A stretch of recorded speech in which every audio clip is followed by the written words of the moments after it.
जब भी कोई घटना, विषय, मुद्दा या परिवर्तन समाज को झंझोड़ता है, उद्वेलित करता है, तब शुरू होती है एक बहस। पक्ष विपक्ष में चलते हैं तर्क, जन्म लेते हैं विचार। चर्चा, बहस, तर्क वितर्क से लेकर विचार बनने तक का सफरनामा है मून न्यूज का कार्यक्रम नजरिया। समसामयिक विषयों पर सीधी बात, नजरिया। स्थानीय मुद्दों पर आपकी आवाज, नजरिया। जी, आपने और आपके परिवार ने, पुष्पांजलि ग्रुप ने आगरा में रियल एस्टेट की अगर हम बात करें तो आपका नाम अग्रणी रियल एस्टेट ओनर्स में आता है, जिन्होंने आगरा को बहुत कुछ दिया है। लगभग हर दिशा में पुष्पांजलि का कोई ना कोई प्रोजेक्ट रहा है, और गरीबों से लेके और प्रीमियम हाउसिंग तक आपने बनाई है। तो आप किस तरीके की ग्रोथ आपने देखी है? मतलब आपने, आपके परिवार ने, पुष्पांजलि ग्रुप ने, अगर हम शुरू से बात करें, एक समय बड़ा बूम हुआ करता था इंडस्ट्री में, फिर काफ़ी स्लम्प आया और आज फिर कुछ हम लोग आशा की किरण देख रहे हैं। तो क्या देखा आपने? थोड़ा सा आप हमको बताइएगा। हमने आगरा में रियल एस्टेट में जो शुरुआत है वो 1986 से की थी। पहला एक हाउस बनाया था जो कि आपके बिल्कुल पास में ही है। उसके बाद से द स्टोरी गोज ऑन। 1986 की शुरुआत के बाद पहला जो मुझे याद आता है, क्योंकि 96 में मैंने बहुत बड़ा स्लम्प देखा था जी, जो याद आता है।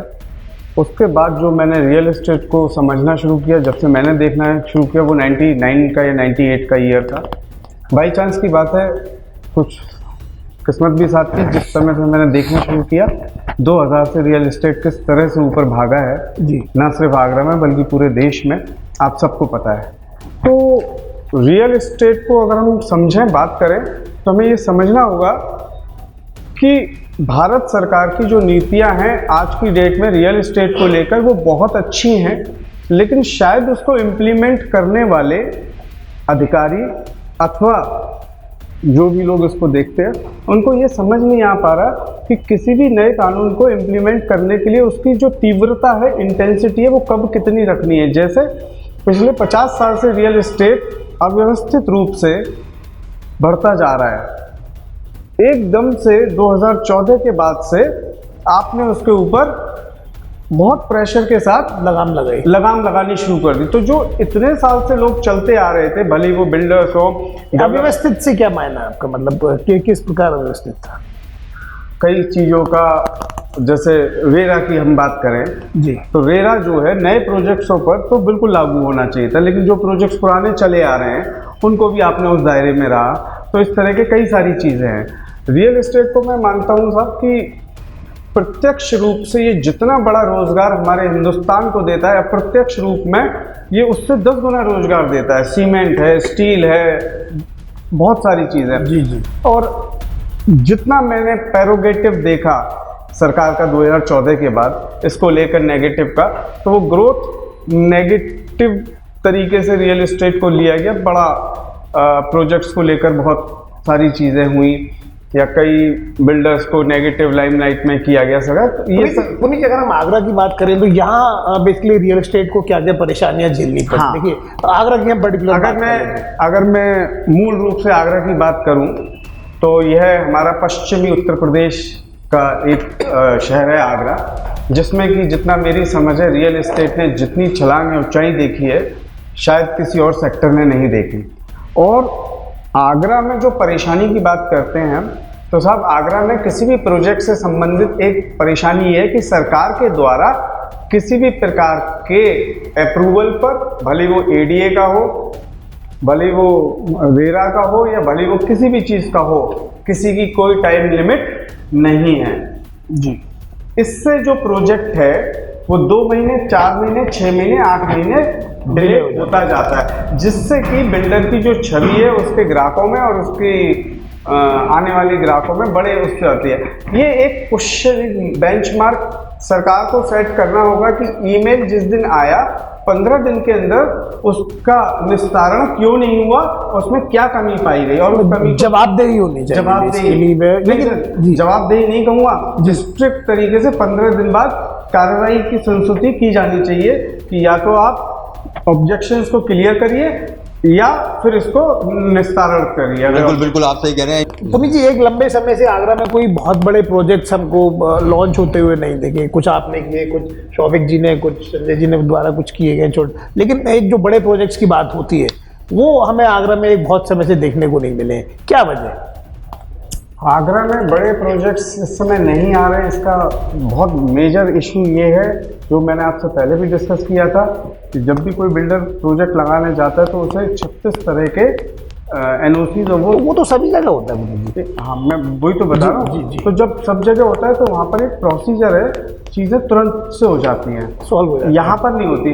तो आपने जो यहाँ पर जो पोल्यूशन वगैरह की ज्यादा समस्या है। आपने जो जमीन खरीदी है जी। जो भी जितने में उसका आपका इंटरेस्ट रेट भी बढ़ना शुरू हो गया, आपने बुकिंग भी ले ली। और एक चीज़ और ऐड करूँगा,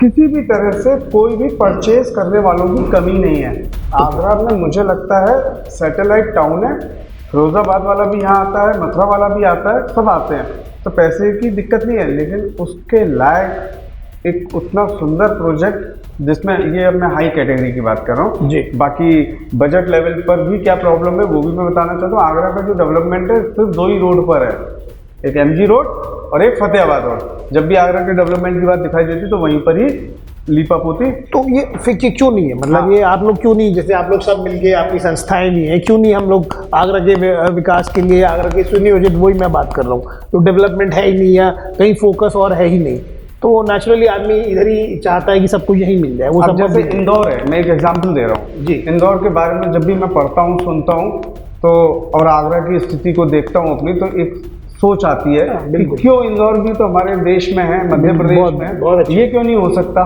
बिल्कुल तो सही बात है। इंदौर ना हो, उसका आधा ही हो जाए। हम तो आज सिर्फ और सिर्फ सड़कों तो पर उसके लिए आप किसे जिम्मेदार मानते हैं? मतलब जनता को माने, आप लोगों को माने, एडमिनिस्ट्रेशन को माने, उत्तर प्रदेश सरकार को माने, हमारे नेताओं को माने, किसको जिम्मेदार माने?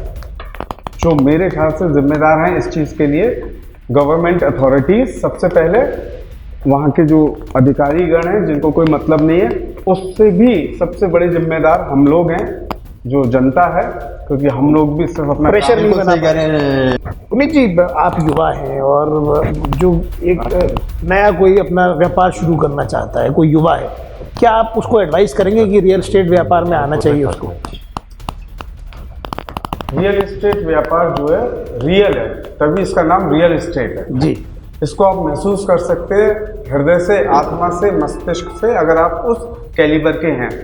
मैं उस युवा को या उस उद्यमी को ये कहना चाहूँगा, साथ में सरकार से भी रिक्वेस्ट करना चाहूँगा, जिस तरह डॉक्टर को MBBS और MD की पास उसके बाद डॉक्टर की डिग्री मिलती है, CA को कितनी इंटर्नशिप देनी पड़ती है तब वो CA बनता है, क्या हमारे देश में, या मैं तो अपने प्रदेश की और अपने आगरा की बात कर रहा हूँ, काश ऐसा कुछ बने कि व्यक्ति के इतिहास को देखते हुए, उसके एक्सपीरियंस को देखते हुए, उसके रिसोर्सेज को देखते हुए उसको ऑथेंटिक बिल्डर की श्रेणी में रखा जाए, उसे सरकार की तरफ से कई सारी मूलभूत सुविधाएं दी जाएं, छूट दी जाएं।